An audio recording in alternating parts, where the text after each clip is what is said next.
Cole had been out since before sunrise assessing damage, and by the time the sun had climbed high enough to burn the back of his neck, he'd already decided the day was going to be a long one. He didn't mind long days. Long days kept him from thinking too much. That was the arrangement he'd made with himself years ago. Work hard enough, stay tired enough, and the silence inside the house didn't have room to become anything heavier. It was a practical system. Not a happy one, but practical. He was mending the section of fence along the property line between his land and the Dawson place when he heard her voice carrying across the water. "Papa, I told you to stay on the porch. I mean it this time." "Emmy, I'm not an invalid. You were coughing all night. The mud down here is soft and I don't need you twisting an ankle on top of everything else. I twisted my ankle once, 17 years ago. And you still bring it up like it just happened so clearly it left an impression." Cole slowed his work without meaning to. He'd known the Dawson family his whole life. Robert Dawson was one of those men who'd come west with nothing but stubbornness and good intentions, and somehow turned both into something that lasted. His ranch wasn't the biggest in the valley, wasn't the most profitable, but it was steady. Honest. The kind of operation a man could be proud of. Emma was the one who kept it running now. Most people in the valley didn't say that out loud, but most people in the valley knew it. Robert Dawson's health had been declining for 2 years quietly, in the way men of his generation declined without complaint and without admission. Emma had simply absorbed the work without being asked, without making her father feel diminished, without ever once suggesting that the ranch was becoming a weight she carried rather than a home she loved. Cole respected that more than he knew how to say. He respected a lot of things about Emma Dawson that he didn't know how to say. "Morning," he called out because ignoring them felt rude and pretending he hadn't heard felt worse. Emma looked up from where she was stacking sandbags along the lower creek bank. She had mud on her boots, mud on her work gloves, and a smear of it across her left forearm. She looked like she'd been at it since before he had. "Cole?" She nodded with the kind of ease that always caught him slightly off guard, like his presence was simply expected and welcome without any fuss about it. "Storm hit your north fence too. 2 sections down. Lost some post anchors along the creek." "Same here." She pushed her hair back from her face with her wrist. "Papa wants to help." "I don't see why that's unreasonable," Robert called from 15 feet away, where he had Cole noticed absolutely not stayed on the porch. "Because the doctor said light activity," Emma said without raising her voice. "And because I said so, which ought to count for something." Robert Dawson looked at Cole with the expression of a man who had been outmaneuvered by logic and was not entirely upset about it. "She gets that from her mother," he said. The reasonable tone. Worst thing her mother ever taught her. Cole almost smiled. Almost. "I've got spare posts in my wagon," he said. "If you can use them." Emma straightened up and looked at him steadily. "We could use them. Thank you." A pause. "You don't have to help with the labor, Cole. I know you've got your own damage to deal with." "I've got time." It wasn't entirely true. He had more work waiting than he had hours to fill. But he picked up a post anchor from the back of his wagon and walked toward the creek. And Emma didn't argue, which meant she understood the offer for what it was, not charity but neighborly, and there was a difference. They worked side by side for a while without much talk. That was something else he'd always noticed about Emma Dawson. She didn't fill silence the way some people did, like they were afraid of what quiet might reveal. She was comfortable in it. She worked steadily and efficiently and didn't perform her effort for anyone watching. Robert eventually settled himself on a flat rock nearby and offered commentary that was approximately 40% useful and 60% his personal history with every fence post the Dawson family had ever installed. "That anchor there," Robert said at one point, gesturing toward the section Cole was reinforcing. "I put that in myself, 1881. Drove it 3 feet deep because I knew the creek ran fast in spring, still solid." "It held," Cole agreed. "Course it held. I drove it 3 feet deep." Emma caught Cole's eye over her father's head. There was something there, a flicker of warmth of fondness, edged with tiredness, of a woman who loved her father completely and was also very much the person responsible for making sure he didn't overexert himself on a creek bank in 90-degree heat. It was a complicated expression to hold in a single glance. Cole looked away before she could see him noticing it. By midday, the worst of the creek bank damage was addressed. Robert had been persuaded through a combination of Emma's firm insistence and Cole's quiet suggestion that the anchor posts would need expert assessment from the porch vantage point to return to the house. Emma had packed him a lunch and a glass of cold water and promised to come in within the hour. She hadn't come in within the hour. Cole had stayed. He told himself it was because there was still a section of the east fence that needed reinforcing, and 2 pairs of hands worked faster than one. This was true. It was also true that he had been alone for a long time, and working beside someone who didn't require anything from him except the work itself was something he hadn't realized he missed, until the absence of it had a shape. "He won't rest," Emma said at one point, not looking up from the wire she was twisting into place. "I keep telling him to let the small things go, and he keeps telling me that the small things are what hold everything together. He's not wrong. He's also 63 years old, with a heart that his doctor describes as working harder than it should. He's a stubborn man. The most stubborn man I've ever known." She paused. "He taught me to be stubborn too, so I can't exactly complain. Doesn't seem like something to complain about." She glanced over at him, then briefly the way she did when he said something that surprised her. He'd noticed that too over the years. Emma Dawson had a particular way of looking at a person when they said something unexpected, like she was recalibrating something quietly and didn't want you to see her doing it. "No," she said after a moment. "I suppose it isn't." They worked. The creek ran shallow and warm beside them. Somewhere behind the tree line, a pair of meadowlarks called back and forth, and the grass on the far bank bent and straightened in a slow breeze that came off the mountains and smelled like pine and something dry and clean. Cole was setting the last anchor post when he made the mistake, if it could be called a mistake, of watching her work. Emma had her back to him, both hands on the wire stretcher pulling the fence line taut with the full weight of her body behind it. She was humming something low and tuneless under her breath, the way people hum when they've forgotten they're doing it. Her gloves were worn through at the right thumb. She'd been working since before sunrise, same as him, maybe longer, and she showed no sign of flagging. He thought about what it took to be Emma Dawson. To carry a failing ranch and a sick father, and a community full of people who needed things from her, and to do all of it without complaint, without diminishment, without losing the particular quality she had, that steadiness, that warmth, that sense of being entirely present in whatever she was doing. He thought whoever ends up with her is going to have to be worth it. He's going to have to be the kind of man who deserves that. He thought, "I'm not sure I know a man like that." And then before his better judgment could intervene, he said it. "Any cowboy would be lucky to love you." He said it the way he said most things, flatly, without decoration. The way a man states a thing he believes to be true and doesn't see the need to dress up. He meant it the way you mean something that is simply obvious, the way you'd say the mountains are high or the creek runs north. A fact, a plain one. Emma went still. The wire stretcher stopped moving. Her hands didn't release it, but they stopped pulling. The humming stopped. The meadowlarks kept on behind the tree line, oblivious. She didn't turn around immediately. Cole waited, already aware in some cellular way that he had said something that landed differently than he intended. He prepared himself for her to laugh. Not unkindly. Emma never did anything unkindly, or to make some graceful deflection, the way she deflected most things that were aimed at her, like they were gifts she didn't feel entitled to keep. Then she turned. Her eyes found his, and what was in them was not laughter. It was not deflection. It was something that had clearly been there for a long time, patient, deep, achingly careful, and that his careless, honest sentence had simply cracked open into the air between them. "I was hoping it would be you," she said. Her voice was barely above the sound of the creek.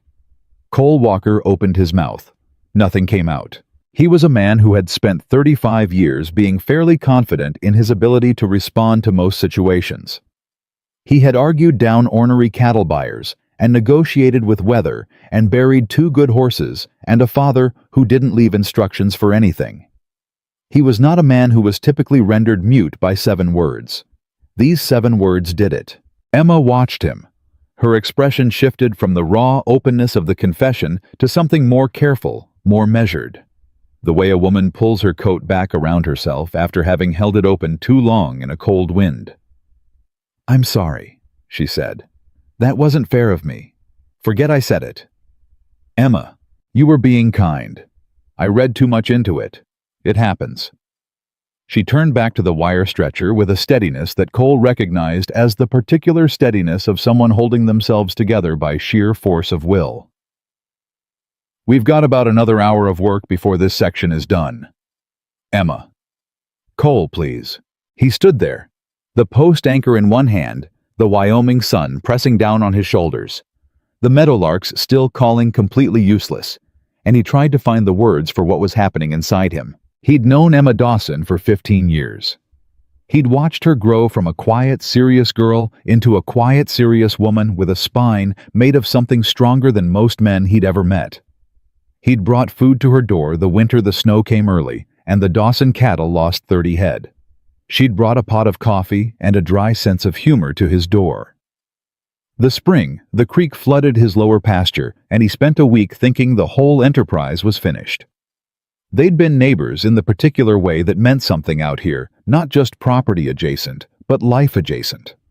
The kind of neighbors who understood that survival was occasionally collective. He had not until this moment said the word love, in connection with her name inside his own head. But the moment she turned away from him, the moment her shoulders squared back into their work posture, and her voice went quiet and careful, Cole Walker understood with the terrible clarity of a man realizing something enormous, slightly too late that the word had been there the whole time. He just hadn't been looking at it. "I'm not going to forget you said it," he said. Emma's hands paused on the wire. "I'm not going to pretend I didn't hear it," he continued. His voice came out rougher than he intended. "And I'm not Emma. I'm not good at this. I want you to know that up front. I'm not a man who knows how to—" He stopped, started again. "What I said wasn't just kind. I need you to know that." She turned around slowly. "Cole, I don't say things I don't mean." A long silence. Emma looked at him with those careful, recalibrating eyes, and Cole stood his ground under the look which was harder than most of the physical labor he'd done that day. "No," she said finally. "You don't." He took one step toward her, and that was when they heard the sound of a horse on the road, not one of theirs, not a familiar gait moving fast and deliberate toward the Dawson property. The rider was a man Cole didn't recognize. He was well dressed in a way that announced itself the kind of clothes that belonged in a city office, rather than on the back of a horse in Wyoming mud. He pulled up to the fence line with the ease of a man who was accustomed to arriving in places and having people pay attention, and he looked at Emma and Cole with an expression of polite authority that Cole immediately distrusted. "I'm looking for a Mr. Robert Dawson," the man said. "I have documents for him." "He's not available," Emma said. Her voice had changed, still calm, but with an edge in it now, a wariness. "I'm his daughter, Emma Dawson. I manage the property." The man's eyes moved over her briefly. The work gloves, the mud on her boots, the wire stretcher still in her hands, and Cole watched him make some quiet assessment that he kept off his face with the practiced ease of a man who made quiet assessments for a living. "Ms. Dawson." He produced an envelope from inside his coat. "My name is Gerald Harmon. I represent Mr. Arthur Langley's land development interests in this territory. These are courtesy documents notifying your father, and by extension yourself, of Mr. Langley's intention to purchase several parcels in the Eastern Valley Corridor, including the property currently held under the Dawson family deed." Emma did not take the envelope. "The Dawson property isn't for sale," she said. Harmon's polite expression remained exactly as polite as it had been. "The documents are courtesy of notification Ms. Dawson. Mr. Langley's legal team will be in contact with the specifics of his offer in the coming weeks. He's prepared to be generous." "The Dawson property," Emma said again clearly and without heat, "is not for sale. Harmon tucked the envelope back into his coat with the deliberateness of a man making a point without saying it. "I'll convey that to Mr. Langley." He glanced at Cole, a brief, assessing look. "Good afternoon." He turned his horse and rode back the way he came. Cole and Emma stood in the quiet he left behind. "Arthur Langley," Cole said. Emma's jaw was set. "You know the name. I know the name. He's been buying land north of Casper for 3 years. Some of it bought fair. Some of it bought with enough pressure that the word bought is doing heavy lifting." He paused. "How many of your neighbors have had visits like this?" "I don't know yet." She was already thinking he could see at her expression, the particular focused kind that meant she was several steps ahead and cataloging what she didn't yet know. "But if he sent a rider to us, he's not starting here. We're one parcel among several. Which means other families have already heard from him. Which means other families may already be scared." She peeled off her work gloves one finger at a time, methodical. "I need to talk to the Henrys and the Caldwells." "Emma?" She looked at him. "What happened before he arrived?" Cole said, "Isn't finished." Emma was quiet for a moment. In the middle distance, the ranch house sat solid and still under the summer sky, and through the front window, Cole could see the shape of Robert Dawson moving inside slowly, the way he moved now, but moving. "No," she agreed quietly. "It isn't. But it's going to have to wait." He said it because he could see her needing to hear it, not as a dismissal of what had passed between them, but as a recognition of what was true. Something larger was moving toward this valley, and both of them knew it, and Emma Dawson was not the kind of woman who put her own feelings ahead of the people who needed her to think clearly. He loved that about her. The thought arrived so plainly, so without fanfare, that it almost frightened him. He loved that about her. "Yes," she said. "It'll have to wait." And then just barely a shift, a softening. "But Cole?" "Yeah. I meant what I said." She walked toward the house to tell her father what was coming. Cole stood by the creek a moment longer, the last anchor post still in his hand, watching her go. 15 years of standing a few steps away from something he hadn't let himself look at directly. And now he'd looked. And now Arthur Langley was coming. And the two most important things in Cole Walker's life had just become simultaneously desperately urgent, with no map for how to carry both of them without losing at least one. He set the post anchor down. He followed her toward the house. 10. Robert Dawson took the news the way he took most difficult news, quietly in his chair, with his hands folded and his jaw set in the particular way that meant he was thinking rather than reacting. Cole sat across from him. Emma stood near the window. "Langley," Robert said finally. "I've heard the name. He's systematic," Cole said. "He doesn't move until he's done his groundwork. The fact that he's sending riders out now means he's already identified which parcels he wants and in what order. He's not going to get this land." "No," Emma said. "He's not." Robert looked at his daughter for a long moment. There was something in the look, the complicated mixture of pride and worry, and the particular grief of a father who knows he is no longer the one standing between his child and hard things. "What are you thinking?" he asked her. "I'm thinking we need to know the property boundaries precisely, not approximately, not from memory, from the county maps." She turned from the window. "If he's going to use legal means, we need to be more precise about our legal standing than he is.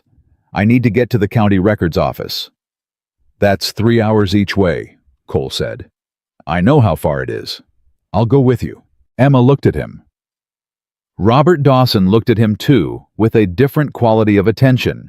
Cole noticed the careful attention of a man who has just filed something away. "You don't have to," Emma said. "I know I don't." Cole looked at Robert. "Sir, with your permission, I'd like to help where I can. This affects my land too eventually, and—" He stopped. "Chose the simpler thing. And I don't like the idea of Emma making that ride alone." Robert Dawson studied him for a moment longer than was strictly necessary. "You know," the older man said, "I've been watching you from that porch for 15 years, Cole Walker." A pause. Takes some men a long time to figure out what matters. Cole didn't answer that. Emma looked out the window again, and he could see the edge of her profile, the line of her jaw, the set of her mouth, something working behind her eyes. Outside, the summer afternoon was pressing toward evening, and somewhere to the north, Arthur Langley was already planning the next move. Cole looked at Emma. Emma turned and met his eyes. 15 years. And they were just getting started. The ride to the county records office took 3 hours and 14 minutes.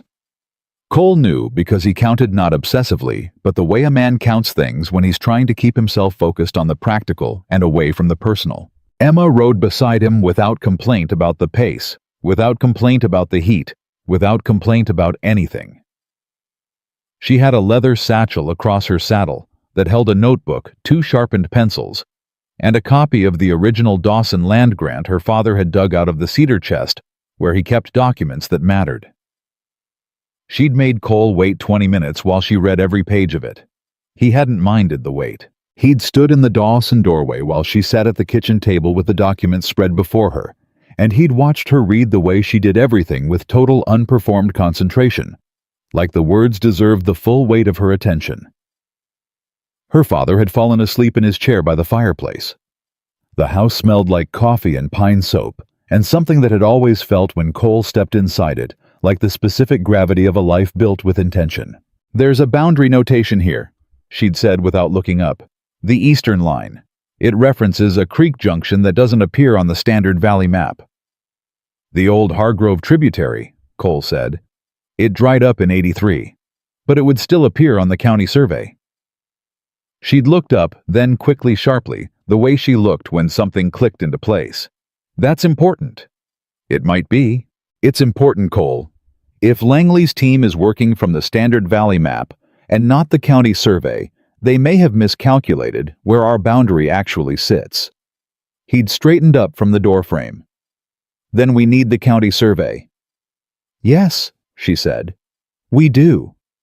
And she'd closed the document, folded it carefully, and placed it in the satchel with the decisive movements of a woman who had decided what came next and was already executing it. That was 2 hours and 40 minutes ago. Now the county seat was coming into view on the low hill ahead, and Emma had barely spoken since they crossed the ridge, and Cole had not pushed.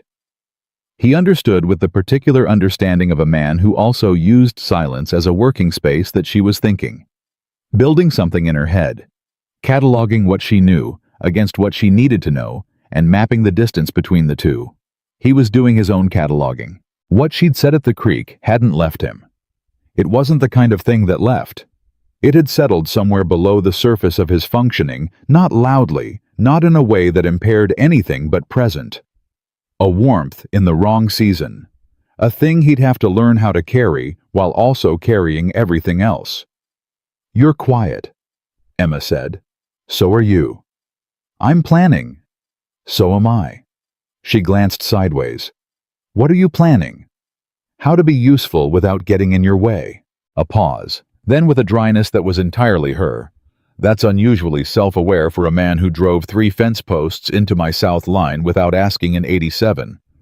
You needed fence posts. I needed to be asked.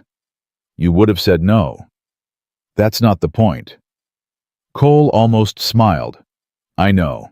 Emma looked at him for a moment longer, that particular recalibrating look, and then faced forward again, and the silence that followed was a different kind of silence than the one before.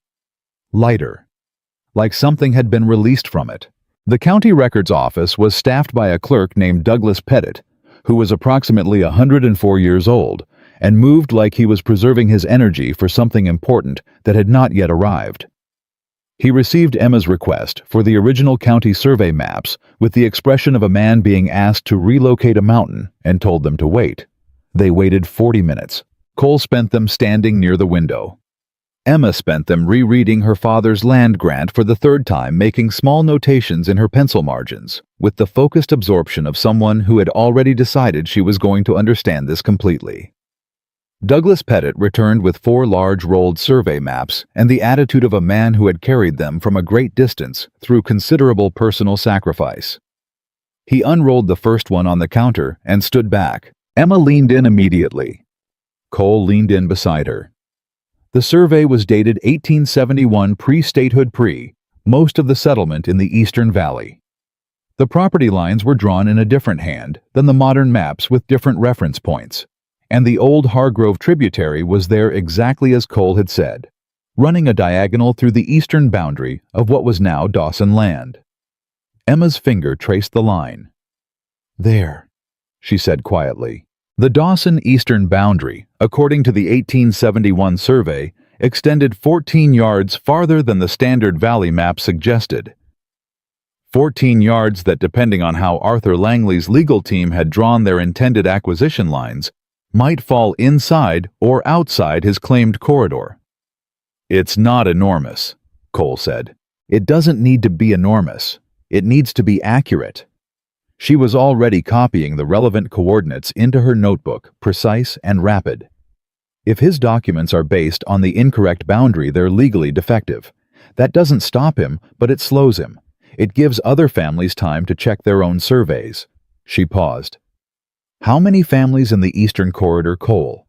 How many parcels that could be affected? He thought about it. 7, maybe 8, depending on how wide his acquisition corridor runs. Are there other families whose boundaries reference that same tributary? The Henrys for certain. Probably the Caldwells.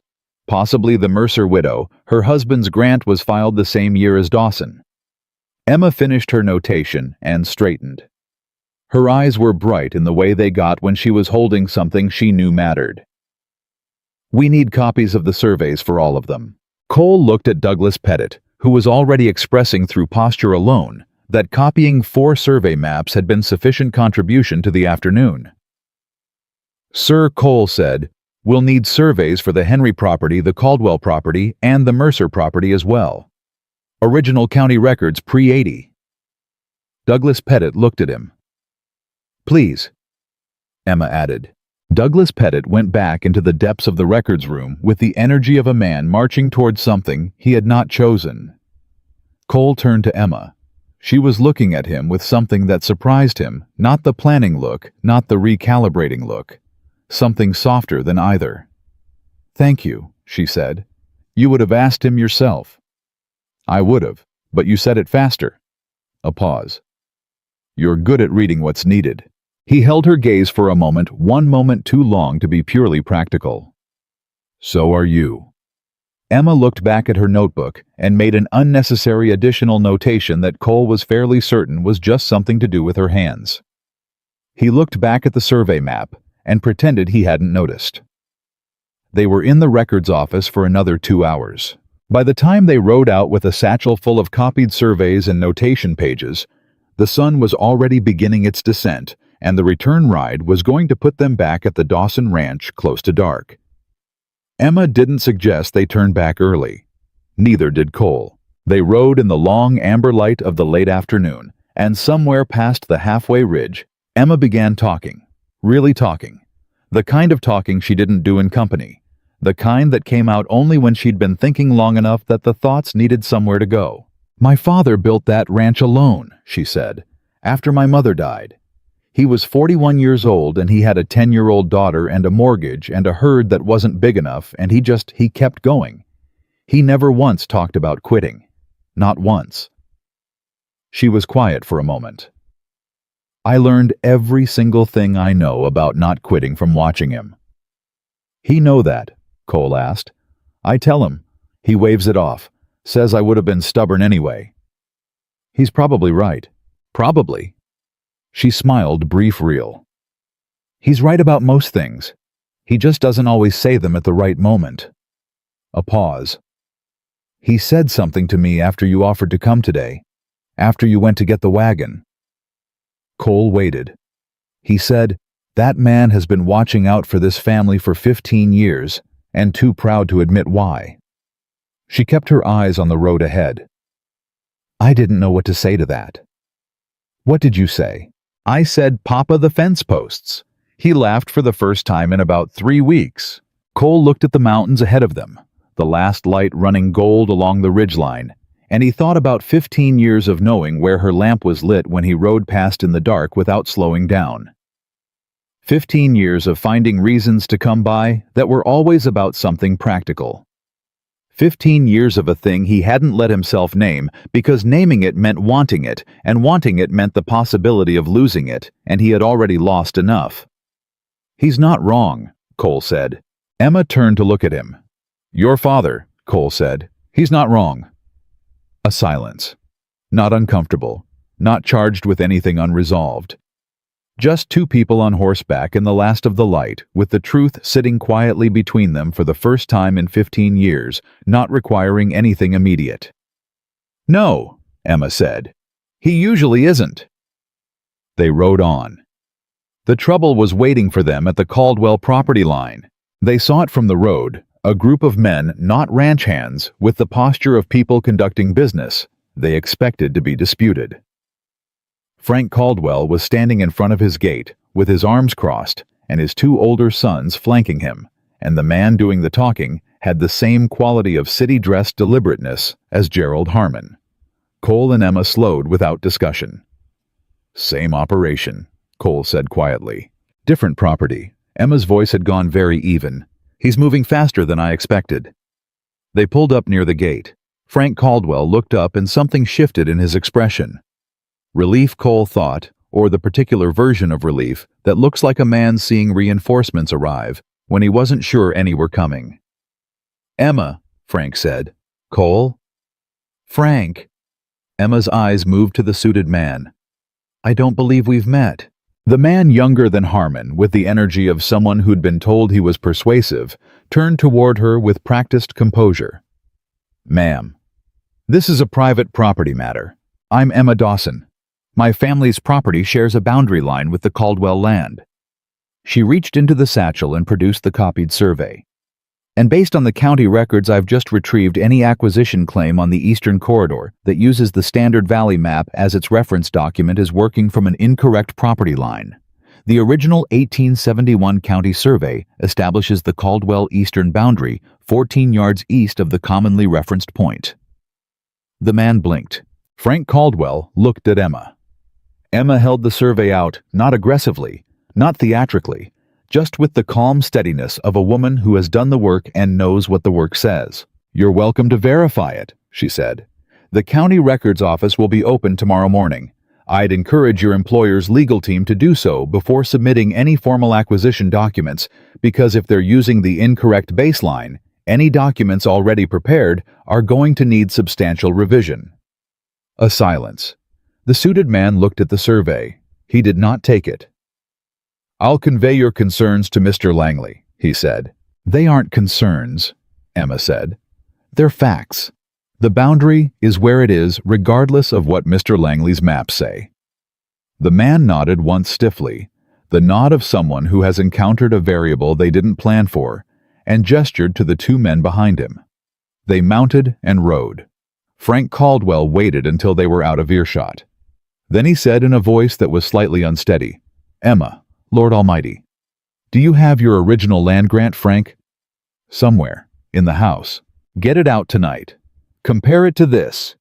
She handed him the copied survey, "and note any discrepancy you find. If your boundary references the tributary the same way the Dawson boundary does, you may have grounds to challenge any acquisition claim on the same basis." She held his gaze. "You're not alone in this." Frank looked at her for a long moment. He was a big man. Frank Caldwell, broad-shouldered, weathered, and he had the look of a man who was not accustomed to needing help. But he took the survey copy with both hands, and he nodded. "Neither are you," he said. "Whatever you need, Emma, you say the word." Cole watched the exchange and felt something settle in his chest, not surprise exactly because he'd known who Emma Dawson was. But there was a difference between knowing a thing and watching it operate in the world, and watching Emma in this moment, calm, prepared, effective, generous, was something he was going to carry with him for a long time. They left the Caldwells with the survey copy and a standing offer. Riding back toward the Dawson property, Cole said, "You want to hit the Henry place tomorrow?" "And the Mercer widow." Emma's voice was tired now, the productive tiredness of someone who'd done what they set out to do and was feeling the weight of it. And we need to talk to whoever else Langley has approached. I need to know the shape of the whole thing, not just the edges. You're building a case. I'm building a record. There's a difference. She paused. A case is what you take to court. A record is what you take to a public hearing where the court of opinion matters as much as the court of law. Cole considered this. You think it'll get to a hearing? I think Langley is counting on people being too scattered and too afraid to organize. I think if we can get every affected family to understand what their survey actually says versus what his team is claiming. She stopped, exhaled. I think we can make it very difficult for him to proceed quietly. Making things difficult for powerful men has a way of making powerful men unpleasant. I know. Emma. I know Cole. Her voice was steady and tired and without fear, which was somehow more unsettling than if she'd been frightened.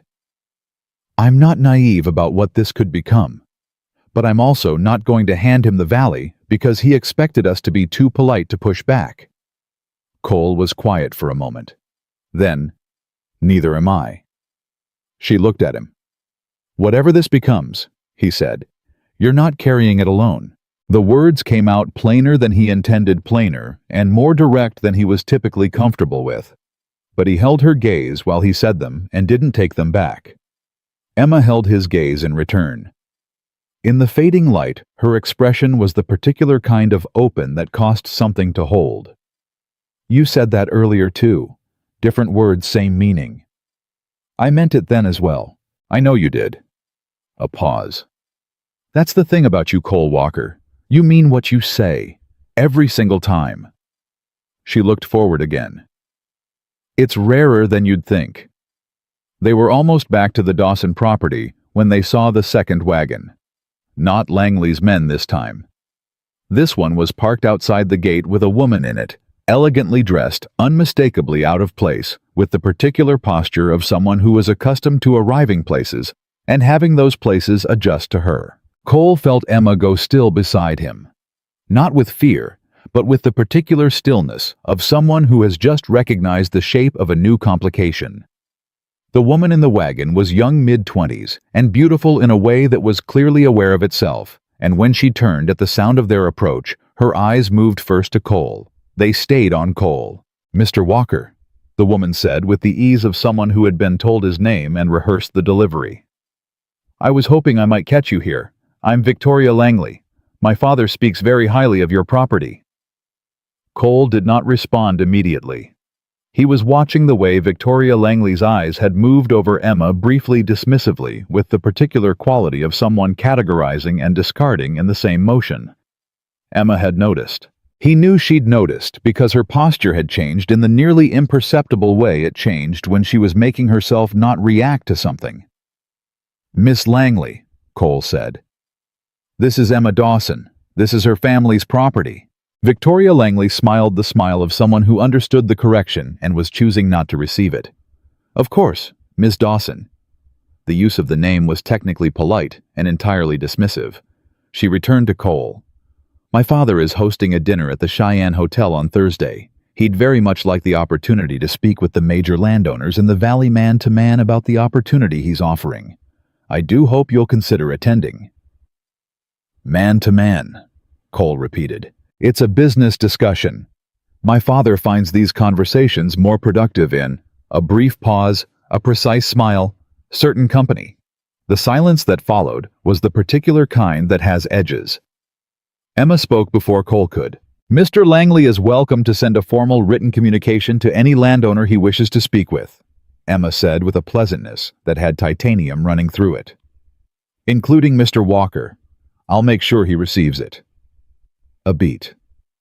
Is there anything else we can help you with, Miss Langley? Victoria looked at Emma for the first time with genuine attention.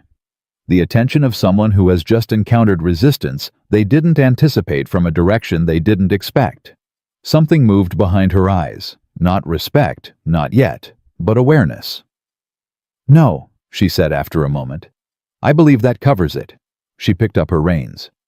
Enjoy your evening, Ms. Dawson. She looked at Cole one more time. Mr. Walker? She turned the wagon and drove. Emma watched her go with an expression Cole couldn't fully read. Then she dismounted, tied her horse to the gatepost, and lifted the satchel from the saddle with precise, unhurried movements that told him she was working very hard to appear unhurried. "Emma, I'm fine. I know you're fine. I also know what just happened. A wealthy man's daughter delivered a dinner invitation while making it clear she considers me furniture." Her voice was even. "It's not the first time someone has looked at me that way, Cole. I assure you it won't register in the top 10. It shouldn't have happened. No, it shouldn't have." She turned and faced him, and her eyes were clear and direct and carrying something that had been carried quietly for a long time. "But here's what I've learned about being looked at that way. It tells you everything about the person doing the looking and nothing at all about you." She held the satchel against her chest. "What I care about right now is whether every family in this valley still has their land in 60 days. Victoria Langley's opinion of me is not on the list." Cole stood in front of her and felt something in his chest that he didn't have a word for yet. Something that was partly the useless anger of a man who wanted to say something that couldn't be unsaid to someone who had already left, and partly the particular kind of awe that comes from watching someone absorb a blow with grace and then immediately redirect toward what matters. "She's wrong," he said, "about everything she implied. I know she's wrong." Emma met his eyes. "But it was kind of you to say it anyway." "It's not kindness. Cole, I need you to stop calling things I mean kindness." He held her gaze. "I mean what I say. You just said that yourself." A pause. The kind with weight in it. "Yes," Emma said finally. "I did." She turned and went inside to check on her father. Cole stood at the gate for a moment in the dark that had fully arrived while they'd been standing there. Thursday. Langley's dinner. Man to man. Cole had no intention of going to any dinner, but he had every intention of finding out exactly who Arthur Langley was, what he'd done in the territories to the north, and precisely how far he was willing to go. Because the look on Gerald Harmon's face at the creek and the efficiency of the operation he'd watched roll through the Caldwell property told him one thing clearly: Langley hadn't come to Wyoming to negotiate. He'd come to win, and he'd won before. The question was, what had stopped him anywhere? Whether anything had. Whether there was a crack in how he operated that a woman with a satchel full of county surveys and a man who meant what he said could find and press until something gave. Cole didn't know the answer to that yet. But he knew one thing. He knew Emma Dawson had looked a room full of discouraging realities in the face today and come home with more ammunition than she'd left with. And he knew that whatever was coming, whatever shape Langley's next move took, there was not a version of this where Cole Walker stood back and watched it happen from a practical distance. 15 years of practical distance. It was over. Cole didn't sleep. He told himself it was the planning. There was genuine planning to do real problems with real edges that needed thinking through, but honesty required him to admit that the planning was only part of it. The other part was Emma. The way she'd walked into her house without looking back, carrying everything quietly, the way she always carried everything, and the way he'd stood at the gate in the dark feeling completely inadequate to the size of what was building around both of them. He was up before 4. By the time gray light was pressing through the east window, he had already written down everything he knew about Arthur Langley from the territory news over the past 3 years. Which parcels he'd acquired north of Casper, which families had sold, and which had been pressured into selling. And one name that appeared twice in connection with disputed claims, a lawyer named Garrett Poole based in Cheyenne, who had a reputation for finding legal angles that were technically defensible and practically devastating. If Langley had brought Poole to Wyoming, this wasn't going to stay at the level of courtesy documents and dinner invitations for long. He rode to the Dawson Ranch at first light. Emma was already at the kitchen table. The original land grant was spread in front of her alongside 3 of the copied surveys, and she had a second notebook open with 2 full pages of handwriting in it. Her father's bedroom door was closed. The coffee pot was on, and there were 2 cups on the table, one for her. One Cole realized that she'd set out before she heard his horse. She'd known he'd come early. "Sit down," she said without looking up. "Tell me what you found." He sat. He told her about Poole. Emma listened without interrupting, which was how she always listened completely, like whatever you were saying deserved the full architecture of her attention. When he finished, she was quiet for a moment, then she put her pencil down. "If Poole is involved, this has already moved past the acquisition stage," she said. "He doesn't do acquisitions. He does enforcement. You know his work. I know his reputation. He filed the quiet title action that cleared the Henderson family off their land in Johnson County 2 years ago. Took him 11 weeks from first document to final order." She looked at the survey maps. "He's going to look for any irregularity in our deeds and use it as a foothold. Anything a missed signature, a boundary description that doesn't match the filed plat, a lapse in property tax payment." A pause. "Has your own deed ever been fully audited, Cole?" He thought about it honestly. "Not formally." "Mine either." She picked up her pencil again. "We need to fix that before Poole does it for us." That was how the next 2 weeks began. They rode out every morning. The Henrys, the Caldwells, the Mercer widow, 4 other families in the Eastern Corridor, whose names Cole supplied, and Emma organized into a list that became a schedule, that became a pattern of days that had a shape and a purpose he hadn't felt in years.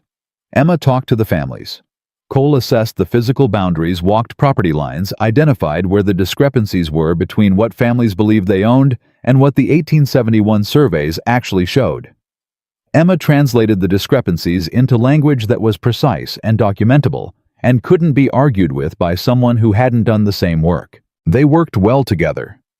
That was the plain truth of it, and Cole was done pretending it surprised him. They thought in compatible ways. She moved fast and wide, building the large picture.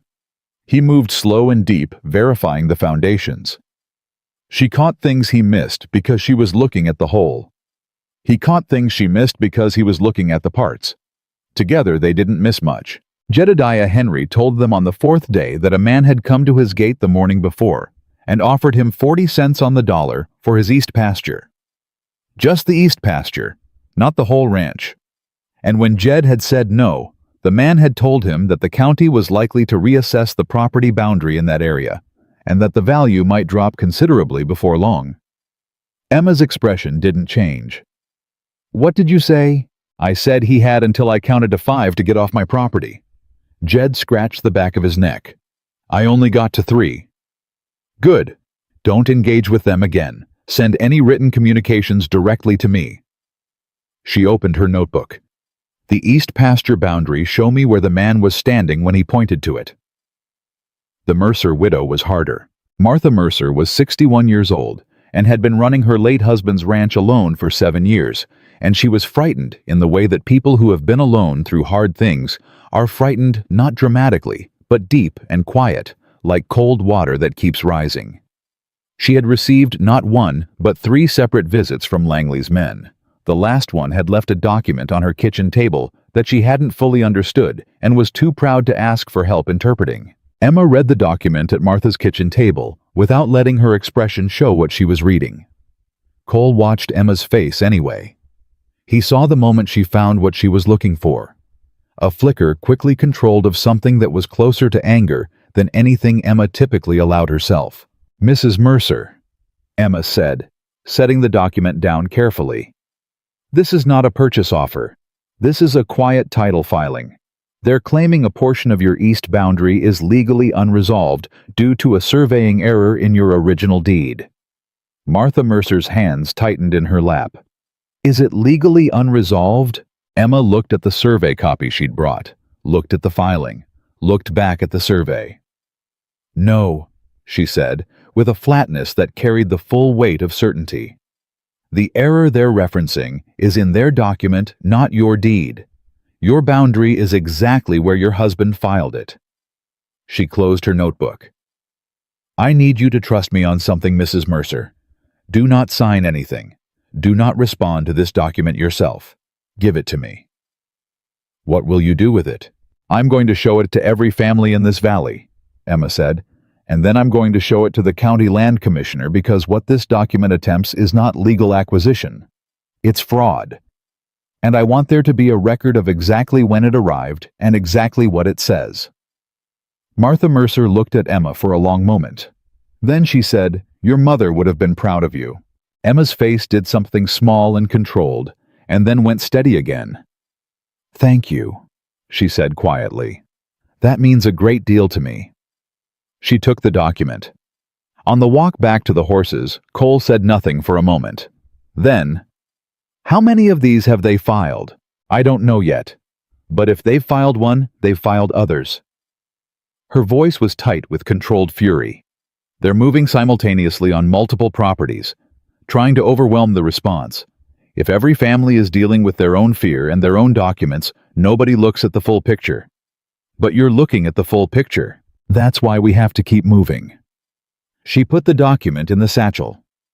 "Tomorrow, I want to check with the county clerk's office, not the records, the filings.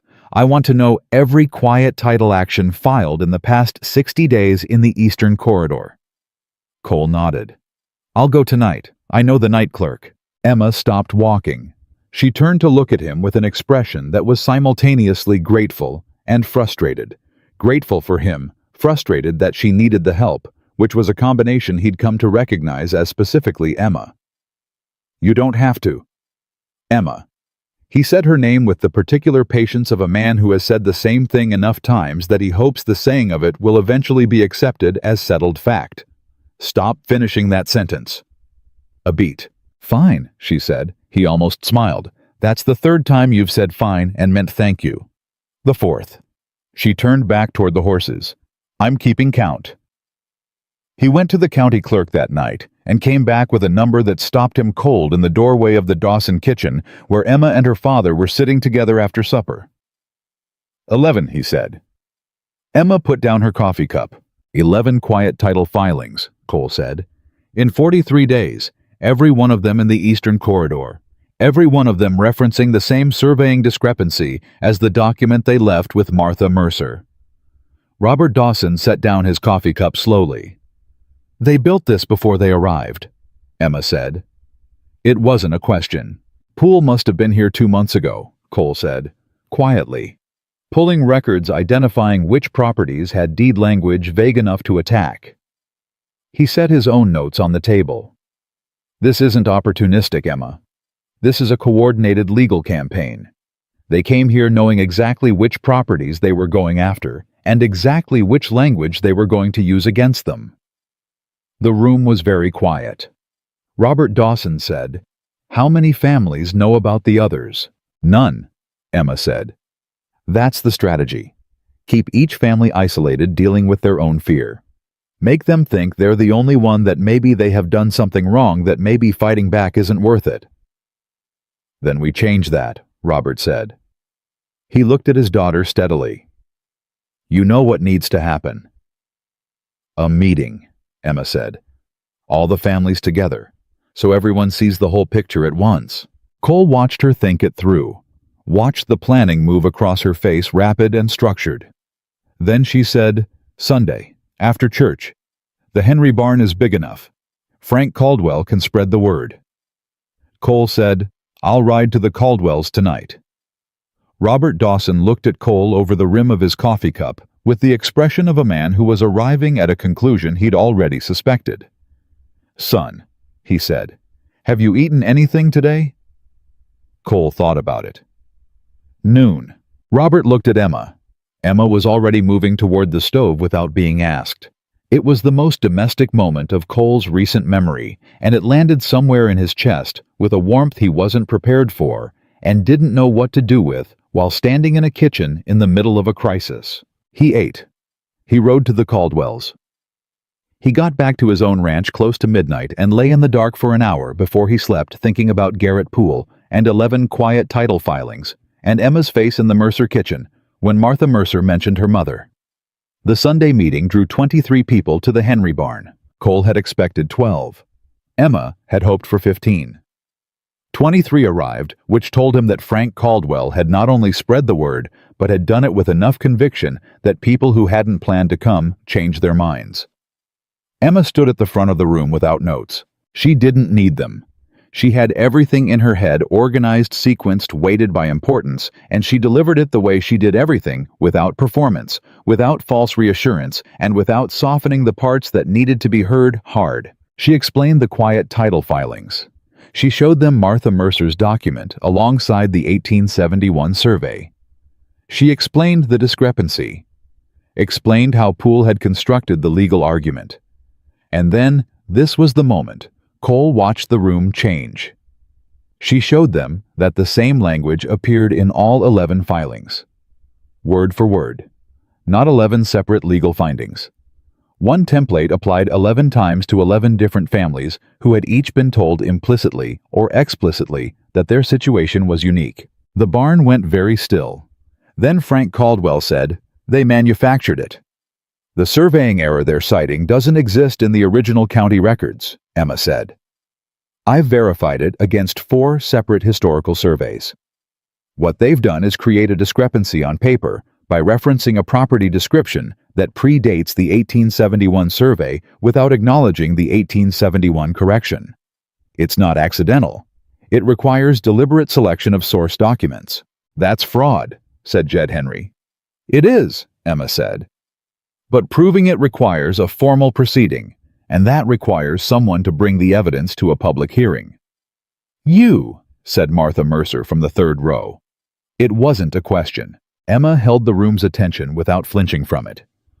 "I'm willing to do that, but I need something from all of you first. I need every family to sign a sworn statement attesting to the timing and content of Langley's approaches to your property. I need the documents they left with you. And I need anyone who was present for those conversations to be willing to repeat what was said under oath if it comes to that." The silence that followed lasted long enough to matter. Then Robert Dawson, who had come despite Emma's instruction to rest, who was sitting in the back row with his coat buttoned against the morning chill, said in a voice that carried clearly through the barn, "I'll sign."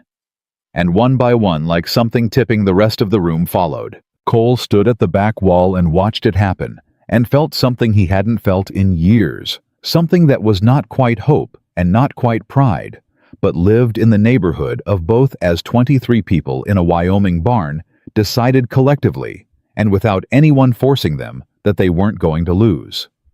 Emma collected every signature herself. She shook every hand. When the last family had filed out and only Cole and Robert remained in the barn, Emma sat down for the first time in 2 hours on a hay bale and closed her eyes and breathed. Her father looked at her with a love that had no words adequate to it.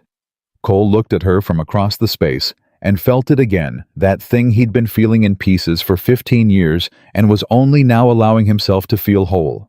The full size of it. The full weight. He was in love with Emma Dawson. Completely. Without reservation. With the specific kind of certainty that came not from a single moment, but from 15 years of evidence accumulated without his consent.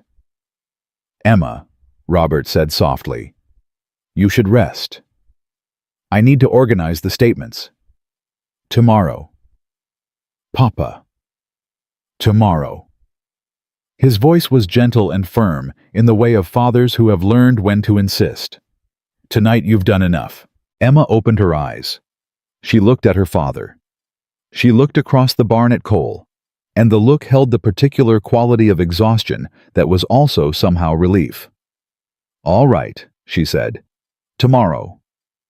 Cole rode home that night with the 23 signatures in Emma's notebook vivid in his mind, and a feeling in his chest that was warm and terrifying in equal measure because he knew with the same certainty he'd felt in the barn that whatever came next was going to be harder. He was right. The ambush happened 4 days later. Cole was moving cattle through the mountain pass, a 2-day drive he'd been putting off that couldn't wait any longer with the summer grazing window closing when 3 men stepped out of the tree line on the second morning. They weren't rustlers. Rustlers had a different energy, a furtive calculation. These men moved with the deliberateness of people who had been told exactly where to be and exactly what to do. "Mr. Walker," the one in front said. He had the broad, flat affect of a man who had done this before. "Mr. Langley wanted us to deliver a message." "Then deliver it." "He says the valley situation is getting complicated. He says complicated situations have a way of resolving more smoothly when certain influences step back." Cole looked at the 3 men. He looked at the terrain. He calculated the way a man calculates who has spent 35 years in mountains, where miscalculation costs more than time. "Tell Langley," Cole said, "that I don't step back." The first man nodded once, almost respectfully. He figured you'd say that. What happened next took less than 2 minutes, and left Cole on the ground with a broken rib, a cut above his left eye that bled considerably, and a cattle drive that was going to be delayed because he needed to get himself off the mountain before the situation became worse. He got himself off the mountain. It took most of the day. He rode directly to the Dawson Ranch because it was 3 miles closer than his own, and because if he was honest, it was where he wanted to be. He pulled up to the gate as the sun was going down, and Emma came out of the house before he'd fully dismounted. She saw him from the window. He'd learn later, and recognized immediately from the way he was sitting the horse, that something was wrong. She was at his side before his boots hit the ground. Cole, what happened?" "I'm all right." "You're not all right." Her hands were already on his face, tilting it toward what was left of the light, assessing the cut with the focused urgency of someone who had set aside every feeling in favor of immediate practical necessity. "Get inside, now." "Emma." "Now, Cole." He got inside. Robert Dawson stood up from his chair and then sat back down when Emma pointed at him with a look that communicated clearly that additional people having health events was not something she was prepared to manage tonight. She cleaned the cut. She wrapped the rib efficiently firmly with the practiced movements of a woman who had doctored her share of ranch injuries over the years. Cole sat at the kitchen table and submitted to being cared for, which was not something he was naturally good at, and tried not to show how much the ribs hurt when he breathed. "How many?" Emma asked, working. "3. Langley's men." They said his name.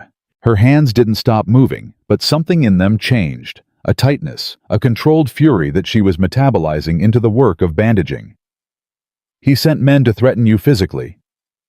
"Sent men to deliver a message." The physical part was editorial. "Cole, I'm fine." "You have a broken rib." "It'll heal." Emma tied off the bandage and sat back and looked at him with an expression that was complicated in ways he didn't have the vocabulary to fully read.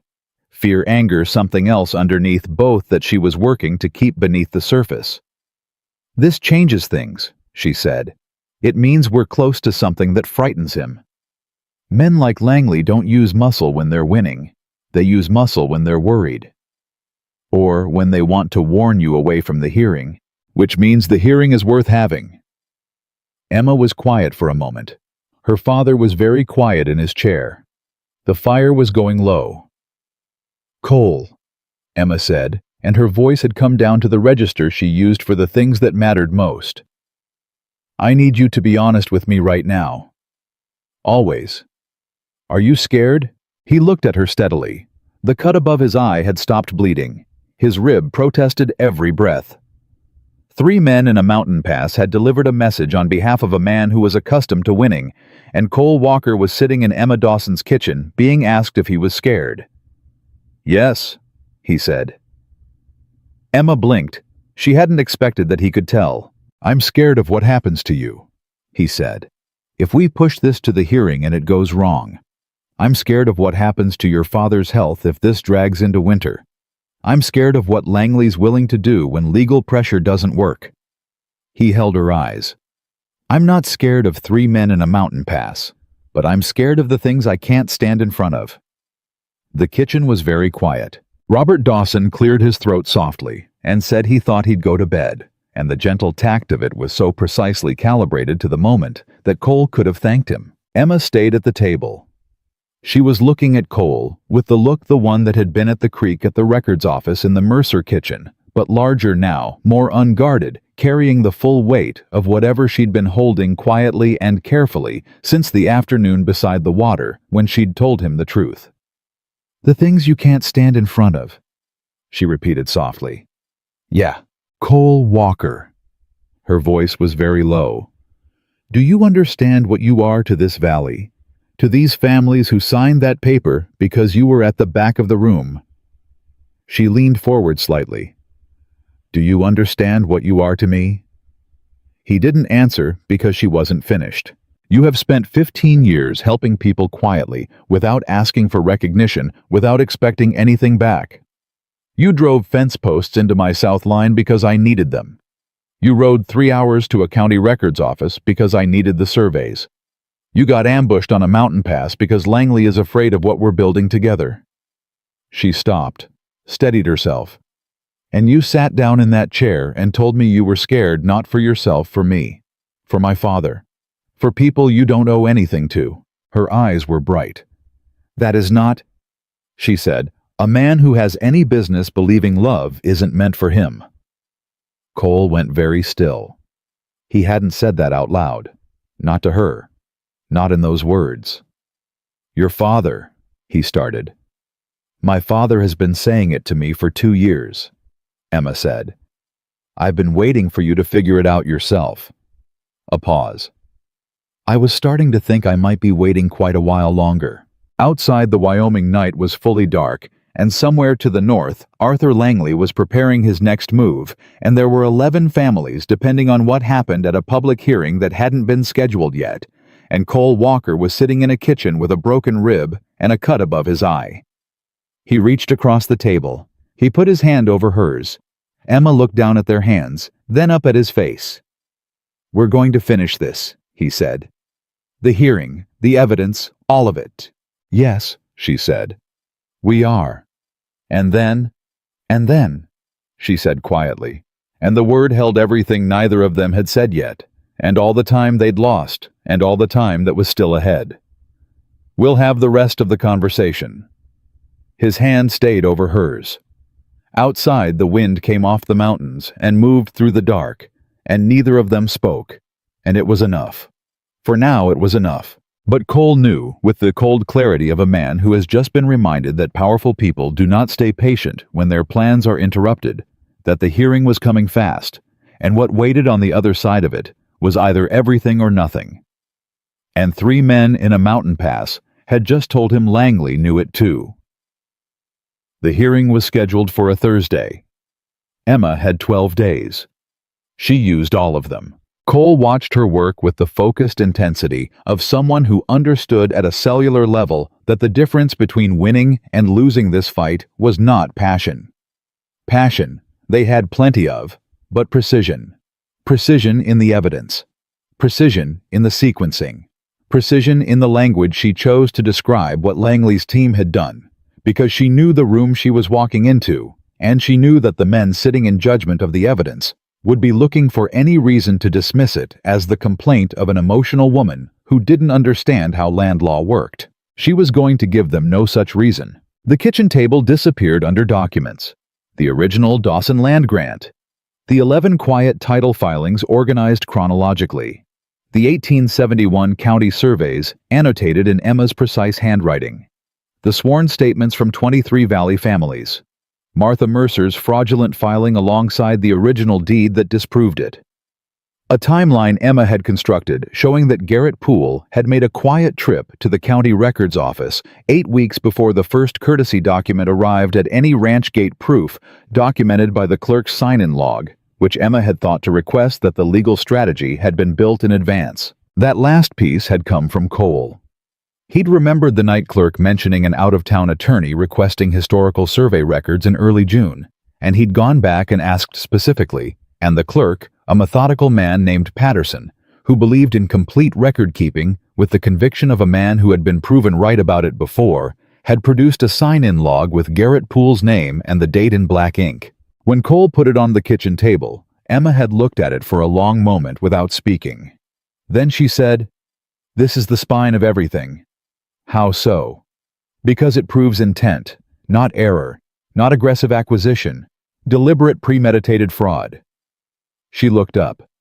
Poole came here and identified the properties before Langley's men ever knocked on a single door. He built the false surveying argument specifically for these deeds. That's not a business dispute. That's a conspiracy. Cole looked at the log. Can you prove conspiracy at a county land hearing? I can prove enough that the land commissioner can't ignore it and the county prosecutor will have to. She was already writing. The hearing is where I establish the public record. The prosecution happens after. Cole's ribs still hurt when he breathed too deep. He'd been sleeping less than he should, and working more than he should, and Emma had told him twice to rest, and he had told her twice that rest could wait, and she had accepted this without arguing, which told him she was too deep in her own work to have the argument properly, which was fine, because he didn't intend to rest anyway. The night before the hearing, Robert Dawson had a bad night. Cole heard about it the next morning when he arrived at the Dawson Ranch at 6 and found Emma standing at the kitchen counter with a cup of coffee she hadn't drunk and the particular stillness of someone who had been awake since 2. "He's all right," she said before Cole could ask. "The doctor came at 4. He said it was strain. He needs 3 days of complete rest and no excitement." She looked at the counter. "Today is the hearing." Cole set down his hat. "Does he know? I told him after the doctor left," he said. She stopped. Her voice had gone careful in the way it went careful when she was carrying something she didn't want to drop in front of anyone. "He said, 'Emma, your mother watched me build this ranch from nothing with both hands. You go show them what Dawson hands can do.'" The kitchen was very quiet. "Emma," Cole said, "I'm fine." "You're not fine. You're frightened and exhausted, and your father is sick, and you're walking into a room full of men who are expecting you to fail." He waited until she looked at him. "None of that changes what you're about to do in that room. I just want you to know that I know." She looked at him for a moment, with the look that had no guard left in it. "Thank you," she said. "4th time," he said. Despite everything, she almost smiled. 5th. They rode into town together. The county land commissioner's hearing room held 60 people and had 83 in it by the time the session was called to order. Cole hadn't expected that. He'd expected the affected families, a few officials, Langley's legal team. He hadn't expected ranchers from the Northern Valley, who had no direct stake, or the editor of the county paper, who sat in the 3rd row with a notebook open from the start, or the 2 men in territorial government suits, whose presence nobody explained and everybody noticed. Langley was there. Cole saw him for the first time, a compact, controlled man in his 50s with the bearing of someone who had won enough times to have confused winning with being right. He sat beside Garrett Poole at the front left table with the composed assurance of a man attending a formality. Victoria Langley was beside him. She saw Cole enter and held his gaze for a moment, with an expression that was difficult to read, something in it that might have been warning, might have been apology, might have been neither. Cole looked away. Emma took her place at the front right table. She set her documents in front of her in the order she'd organized them the night before, 12 years of legal filings at the county level, because Emma had spent the last week reading every public land hearing transcript she could obtain, learning the form, learning what commissioners responded to and what they dismissed. She had prepared for this the way she prepared for everything completely. Garrett Poole looked at her across the room with the expression of a man who has just noticed something he hadn't planned for and is deciding whether it matters. Cole read the decision in Poole's posture. He'd decided it didn't matter. That was his first mistake. Commissioner Harold Briggs opened the session with the standard formalities, and Poole went first. He was good. Cole had to give him that. Poole presented the surveying discrepancy argument with the smooth efficiency of a man who had delivered it many times and had refined it to the point where it sounded like settled fact rather than constructed fiction. He cited statutes. He cited precedents. He produced maps. Not the 1871 surveys, newer ones, the ones his team had selectively sourced to support the discrepancy, and walked through them with the ease of a man who controlled the information in the room. Several people in the audience were nodding. Cole watched Emma. She was writing. Not reacting, not visibly affected by any of it. Writing. Noting specific points, specific citations, specific map references with the focused calm of someone who had already heard everything being said and knew exactly where each piece fit in the architecture she was about to dismantle it with. When Poole finished, Commissioner Briggs turned to the right table. "Ms. Dawson, you may present." Emma stood. The room had a particular quality of silence, not respectful silence, not yet, but the silence of people waiting to see something fail with a kind of preemptive certainty that Cole recognized and hated. The kind of silence that said, "We'll hear her out. But we know how this goes." Emma said, "Commissioner Briggs, members of this proceeding, I'd like to begin with a date. June the 9th, 1889. She paused to let the date sit. That is the date that Mr. Garrett Poole, attorney for Arthur Langley's development interests, signed the County Records Office visitor log while reviewing historical survey documents for the Eastern Valley Corridor. She produced the log copy and set it on the commissioner's table. This is 7 weeks before the first courtesy document appeared at any ranch gate in this valley. I'd like the record to reflect that the legal strategy Mr. Poole has just presented was not a response to a discovered surveying irregularity. It was constructed in advance of any acquisition approach." The room's silence changed quality. Poole's expression didn't move, but he uncrossed his legs and recrossed them, and Cole, who had been watching him the entire time, noted it. Emma continued. She moved through the evidence the way she'd organized it. Not rushing, not performing, simply presenting one documented fact after another in a sequence that built with the quiet inevitability of water finding its way downhill. The 1871 surveys against Poole's sourced maps. The specific language in all 11 quiet title filings, identical word for word, against the 11 separate deed documents they supposedly addressed, each of which used different boundary descriptions that made the identical language impossible to apply accurately to all of them. Martha Mercer's filing with the surveying error that didn't exist in any county record placed side by side with Poole's own map selection from the records office visit. She put the sworn statements on the commissioner's table, all 23. She said, "These are statements from the families of the Eastern Valley Corridor. Each one documents the timing and content of approaches made by Mr. Langley's representatives. I draw the Commission's attention to the consistent pattern each family was approached individually, and given the implicit understanding that their situation was unique. No family was informed that 11 simultaneous quiet title filings had been prepared. The effect, and I would argue the intent, was to prevent the affected families from recognizing the coordinated nature of the campaign and organizing a collective response." Commissioner Briggs was reading. He had been reading for several minutes, which was the first real indication that the room was shifting.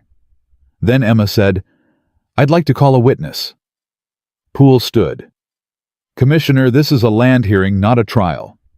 Witness testimony is, the procedural guidelines for county land hearings in Wyoming Territory allow sworn witness statements to be entered by either party," Emma said without looking at Poole. She had memorized the procedural guidelines. Of course she had. "I'm not calling a witness to the stand. I'm entering a sworn statement from the county records clerk, Mr. Thomas Patterson, attesting to the specific documents Mr. Poole reviewed on June 9th and the date of that review." She set Patterson's sworn statement on the table. Poole sat down. The room was very quiet now. Cole felt the shift not in any single person, but in the aggregate, the way a crowd's attention coheres around something it didn't expect. The editor in the third row was writing without stopping. The two men in territorial government suits were leaning together, talking quietly. And then Emma did something Cole hadn't anticipated. She turned and addressed the room directly, not the commissioner, the room. "The families in this valley did not come here today because they are difficult," she said. "They came because they were told through forged legal documents and manufactured surveying discrepancies and deliberate isolation of their individual situations that the land their families built was not legally theirs. They were told this by a coordinated legal operation that was designed before a single one of them was approached by an attorney who drove out from Cheyenne and spent a day in our county records office building the architecture of a fraud." She paused. "These families are not asking for extraordinary protection. They are asking for the law to mean what it says. They are asking for their deeds to be read as written. They are asking for the county to recognize that what has been filed against them in the past 43 days does not meet the legal standard for quiet title action, because the surveying discrepancy it relies upon does not exist in any verified historical record." She let that land. Then she sat down. The room erupted. Not dramatically, this wasn't a courtroom drama. But the 60-some people in that space all started talking at once, which created a noise that Commissioner Briggs had to gavel down twice before it subsided. Cole could see from the back of the room that several of the ranchers who'd come without direct stake were now talking with the families who had one, and the exchange had the particular energy of people who had just understood something they hadn't understood when they walked in. Poole was speaking to Langley in low, rapid tones. Langley's face was controlled, but something had moved behind it. Not fear, not yet, but the first genuine recalculation Cole had seen from him. Victoria Langley was not looking at her father. She was looking at Emma. Her expression, for the first time since Cole had encountered her, contained something that wasn't calculation or dismissal. It was, he thought, and he could have been wrong, something closer to recognition. Commissioner Briggs called for a 30-minute recess. During those 30 minutes, 3 things happened. The first was that the county prosecutor, who had been sitting in the back row and whom Cole had not noticed until this moment, walked up to the commissioner's table and had a conversation that Cole couldn't hear, but that lasted 11 minutes and ended with Briggs nodding. The second was that one of the men in territorial government suits approached Emma at the front table and introduced himself as an agent of the Territorial Land Office and asked her a series of questions about the scope and documentation of the coordinated filing strategy and took careful notes. The third was that Garrett Poole left the building. He simply walked out during the recess. His coat, his documents, his client. One of Langley's men came back in to collect the documents Poole had left on the table, and that was it. Cole watched the door close and felt something settle in the room that was not victory, not yet, but the specific absence of opposition. When the recess ended and Commissioner Briggs reconvened Langley's remaining representative, a younger attorney, who had the specific pallor of a man who had just been handed a situation he had not prepared for, requested a 30-day continuance. Emma was on her feet before the man finished speaking. "Commissioner, a continuance serves no purpose except to extend the period during which 11 quiet title filings remain active against the properties of Eastern Valley families. The documentation before this commission is complete. The evidence has been entered. If the Langley party requires 30 days to respond to the evidence, I would suggest that speaks to the quality of the evidence rather than the need for additional time." Briggs looked at the younger attorney. The younger attorney looked at his documents. "The request for continuance is denied," Briggs said. "We'll proceed." What followed took 2 hours and was to Cole's eyes less a proceeding than a formality. Briggs reviewed the evidence with 2 deputy commissioners. The Territorial Land Office agent remained at the table and asked questions that each time pushed the record further toward the conclusion that what Poole had constructed was not legally defensible. The county prosecutor said in official language that his office would be reviewing the filings for potential criminal referral. At 4:17 in the afternoon, Commissioner Briggs voided all 11 quiet title filings on the grounds that they were based on a surveying discrepancy that could not be verified in any primary historical record, and that the pattern of simultaneous filings suggested coordination inconsistent with good faith legal action. He referred the matter to the county prosecutor for review. He ordered all affected property deeds restored to their original recorded status. He thanked Emma Dawson for the quality of her documentation. The room did not erupt the way rooms erupt in stories. What happened was quieter and more real than that. A collective exhale, people turning to each other. Martha Mercer putting her hand over her mouth. Frank Caldwell's oldest son putting his arm around his father's shoulders. Jed Henry shook his head slowly like a man confirming something he'd almost stopped believing.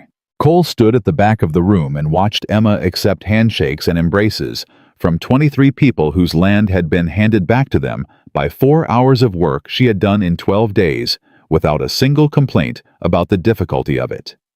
He watched her be gracious and warm and genuine with every single one of them. He watched her make sure Martha Mercer understood specifically clearly what the ruling meant for her property. He watched her deflect credit toward the families. "You came, you signed, that mattered," with the characteristic Emma Dawson insistence on distributing what belonged to her. He waited. When the room had mostly cleared, and only a few clusters of conversation remained, Emma walked toward him through the emptying space, and Cole watched her come with the particular feeling of a man who has seen something extraordinary and knows he is not going to find adequate words for it. She stopped in front of him. She looked at him with eyes that were tired and bright simultaneously. "Well," she said. "Well," he said. A pause. "You were right," she said. "About Poole. About the sign-in log. You built everything else. We built everything else." She said it simply without deflection, which was new. Emma accepting the shared credit instead of redirecting it. He noticed. "Your father," Cole said. "He needs to hear." "I know. I'm going now." She picked up her satchel and then stopped. She looked at him with the expression that had no guard, the one that only appeared when the work was done and the practical had been dealt with, and there was nothing left between them but the truth. "Cole." "Yeah. Come with me." It wasn't quite a question. It was somewhere between a question and an assumption stated with the particular confidence of a woman who had spent the last 12 days understanding, in a new and specific way, that this man was where she wanted him present beside her in the work and outside it. "Yes," Cole said. They walked out together into the late afternoon, the town moving around them in its ordinary way. Horses and voices and the smell of dust and summer heat. And Cole felt the day settling into something he was going to carry for a long time. Not the victory, though the victory mattered. Not the evidence, or the commissioner's ruling, or Garrett Poole walking out a door. What he was going to carry was Emma Dawson at that front table, standing up in a room full of people who expected her to fail and doing the thing she'd come to do completely precisely, without apology, without performance, and then turning at the end to make sure Martha Mercer understood. That was the thing. That was always the thing with Emma. They rode back toward the Dawson Ranch with the summer evening coming on around them, and the valley spread out below the ridge in the long amber light, and every ranch they passed. Henry Caldwell. Mercer, the others, sat solid on its land, the way it was supposed to, the way it was going to keep sitting. Emma rode beside him without speaking for a long while. Then she said, "My father is going to say something embarrassing. Probably. He's going to say he knew all along. He did know all along." Emma looked at him sideways. "I'm aware. That's what will make it embarrassing." A pause. "He's also going to ask when you're coming to Sunday dinner. He's been working up to asking for 3 weeks." Cole looked at the road ahead. "What are you going to tell him?" Emma was quiet for a moment. The horses moved steadily beneath them. The valley held its last light. "I was going to tell him," she said, "that you'd probably need to be asked properly." Cole turned his head and looked at her. Emma looked back at him with eyes that were clear and warm, and entirely without the careful guard she'd spent 15 years maintaining, and the evening light was doing something to the expression on her face that made him feel the full weight of every year he'd spent not looking directly at this. "Consider yourself asked," she said. Cole held her gaze for a long moment. "Sunday," he said. "Sunday," she agreed. And they rode on through the valley that they had helped save toward a house where a man was waiting to hear that the land he'd built with his hands was still his, and the conversation that had been paused at a creek on a hot summer afternoon was finally fully ready to begin. But 3 miles back in the room they'd just left, Arthur Langley was speaking to his remaining attorney in the tone of a man who had lost a battle and had not yet decided he'd lost the war. And the Territorial Land Office agent was making notes that were going to reach Cheyenne within the week, and Garrett Poole, wherever he'd gone, had left behind a trail of documentation that had a name on it and a date and a county sign-in log that was now part of the public record. The valley had won the day. What came after the day was going to depend on whether winning the day was enough. Cole thought about the territorial agent's questions, about the county prosecutor's careful language, about the way Commissioner Briggs had thanked Emma specifically by name for the quality of her documentation, which was not something commissioners typically did. He thought about what Emma had said at the kitchen table weeks ago about the difference between a case and a record. She'd built a record that was now in the hands of people with more authority than a county land commissioner. Cole allowed himself for the first time since the morning in the mountains to believe that this might actually be finished. He allowed himself that for about 4 miles. Then he let it go, because a man who has survived 35 Wyoming winters knows that the moment you decide something is finished is precisely the moment it reminds you it isn't. For now, though, Emma was beside him, and the valley was intact, and Sunday was coming. That was enough. That was, in fact, quite a lot. Sunday dinner came and went, and then another after that. Nobody announced it. Nobody made a formal arrangement.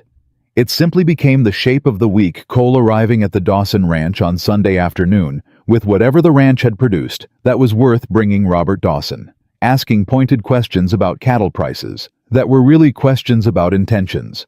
Emma cooking enough for 3 people without being asked whether there would be 3 people, and the evenings ending late with the fire burning low, and the conversation running easily in the way that conversations run when people have stopped being careful with each other. Cole had stopped being careful with Emma somewhere around the 3rd Sunday.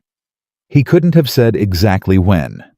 It wasn't a decision so much as an accumulation, the way the creek bank accumulates silt gradually, without announcement. Until one day, the shape of the bank is different, and you understand it's been changing for a long time, Robert Dawson noticed.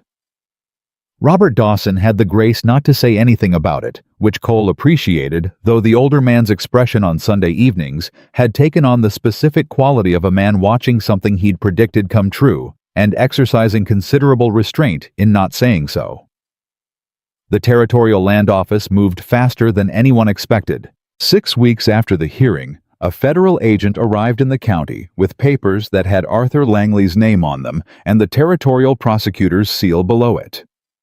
Garrett Poole had been located in Denver, where he had apparently made the mistake of filing a nearly identical quiet title campaign against a set of ranchers in Colorado who had not had an Emma Dawson to organize their response, but who had a territorial judge who recognized Poole's template when he saw it and had been looking for grounds to act. The Wyoming documentation, Emma's documentation, the 23 sworn statements, the sign-in log, the annotated surveys had provided those grounds.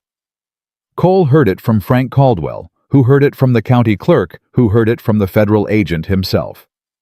He rode to the Dawson Ranch that evening without planning to. Emma was at the kitchen table when he arrived.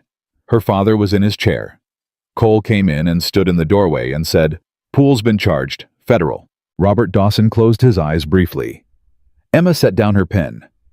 "And Langley?" she asked. "Named as co-conspirator. The agent's still building the case, but—" Cole looked at her steadily. "It's over, Emma. The valley is over. Whatever comes next is someone else's courtroom." Emma was quiet for a moment. Then she did something Cole had never seen her do in the entire arc of everything they'd been through together. She put her face in her hands. Not crying, or maybe crying just a little, just briefly, but mostly simply absorbing the weight of what it meant to have carried something hard for a long time and to feel it finally set down. Robert Dawson got up from his chair slowly, carefully, the way he moved now, and put his hand on his daughter's shoulder. He didn't say anything. He didn't need to. Cole stood in the doorway and felt the privacy of the moment and stayed very still inside it, because some things don't need a third voice. After a moment, Emma looked up. Her eyes were bright. "Good," she said. "That was all. Just good." Cole nodded. "Good." Robert Dawson looked at Cole over his daughter's head with an expression that communicated in the compressed language of men who don't use many words, something that sounded like, "Well, are you going to get on with it?" Cole looked at Emma.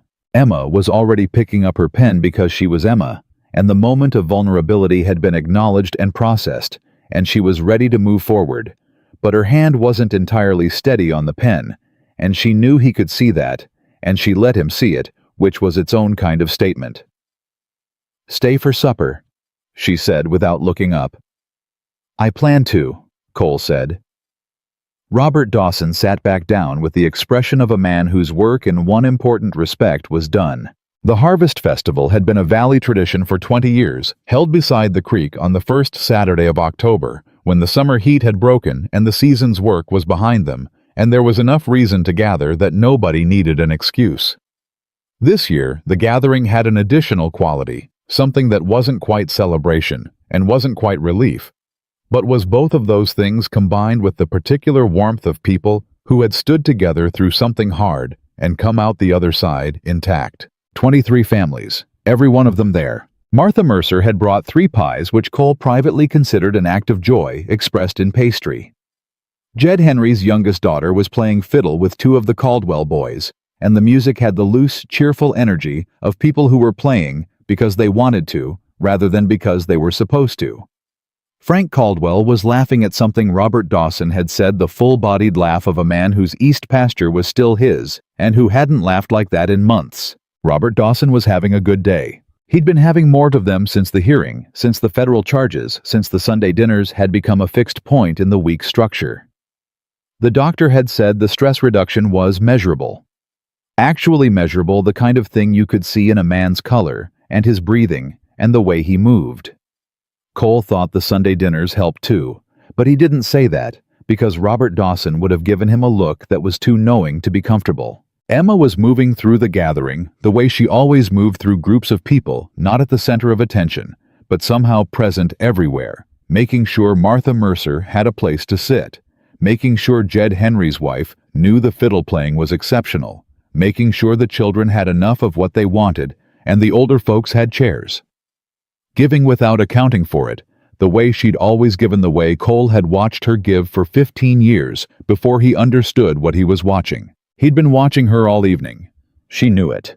She didn't say anything about it, but she knew it. He could tell by the occasional sideways glance, the small contained smile that appeared and disappeared when she thought he wasn't looking closely enough to catch it. He was always looking closely enough. At some point, Frank Caldwell appeared at Cole's elbow with 2 cups of something warm and pressed one into his hand. "You going to stand over here watching all night?" Frank said. "Or are you going to go talk to her?" Cole looked at him. "I've been talking to her," Cole said. "Extensively. For months. Talking about land law and county surveys doesn't count." Frank took a drink from his cup.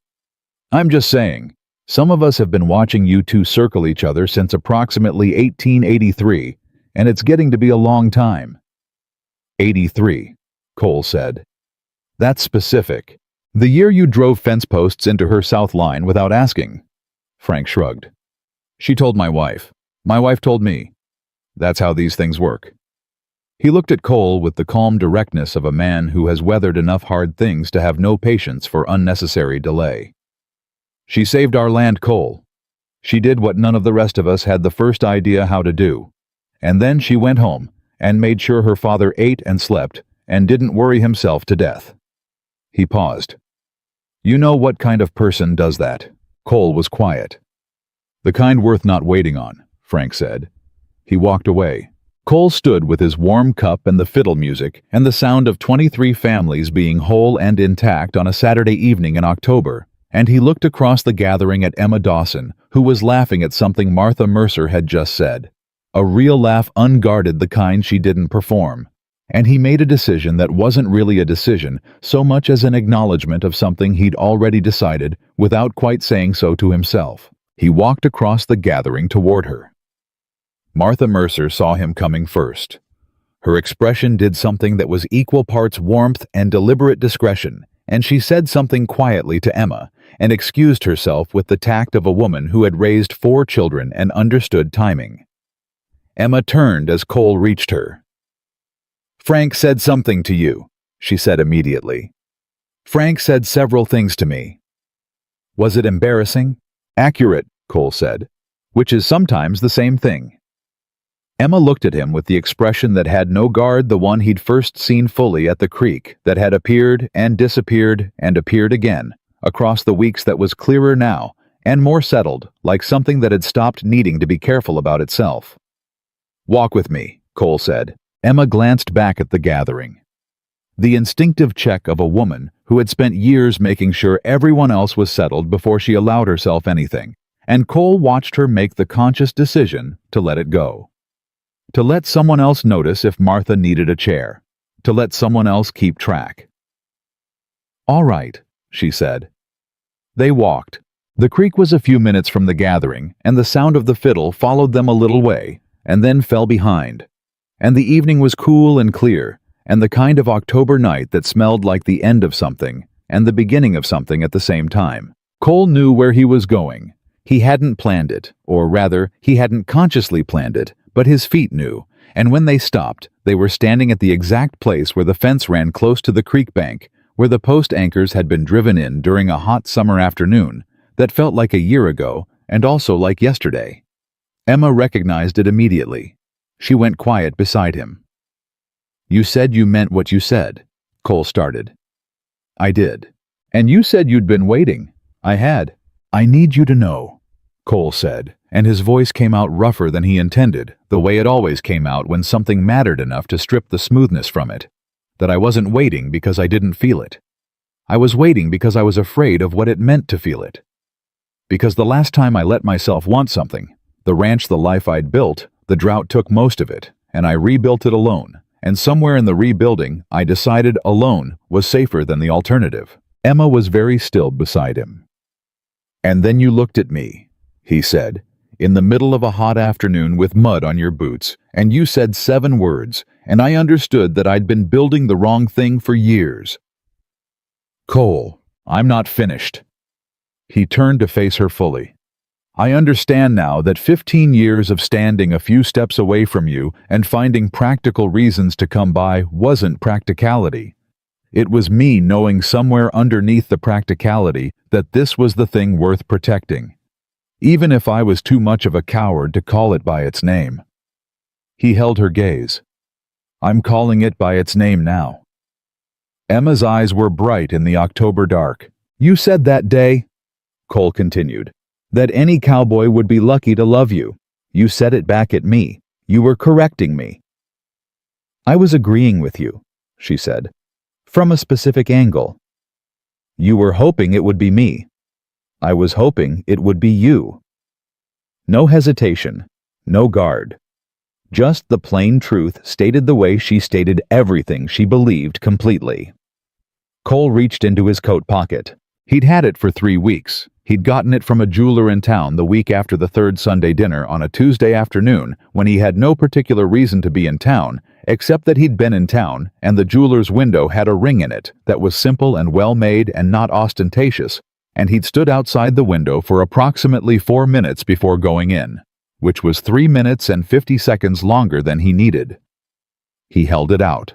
It caught what light there was, moon and distant firelight, and it was exactly what it was, no more, no less. Emma looked at it. She looked at him. "Emma Dawson," Cole said. "I have driven fence posts into your south line without asking. I have brought you produce during winter without being invited. I have stood at the back of rooms while you did extraordinary things and been every single time the most grateful man in the building." He paused. "I am not a man who knows how to say elegant things, but I know how to show up. I know how to mean what I say, and I am asking you right now clearly and without any additional waiting if you will marry me." Emma looked at the ring. She looked at his face. She said, "You drove those fence posts in because you knew I needed them." "Yes." "And you didn't ask because you knew I'd say I could manage." "Yes." "And you went to the county records office because you understood that my surveying discrepancy was the spine of the case before I'd said so out loud." "Emma, I'm not deflecting," she said. "I'm making a point." She reached out and closed her fingers around the ring and around his hand at the same time, and her grip was warm and certain and completely without hesitation. "The point is that I have been watched and understood and shown up for and protected, not in spite of my competence, but alongside it by the same man for 15 years. And that man is standing in front of me at the exact spot where I told him the truth, and he is finally saying the thing out loud." She looked up at him. "Yes, Cole Walker. It was always going to be yes." Cole released a breath he felt like he'd been holding since June. He slid the ring onto her finger. Emma looked at it for a moment, one quiet moment, private hers, And then she looked up at him with eyes that were clear and certain, and carrying every year of the 15 years and the full weight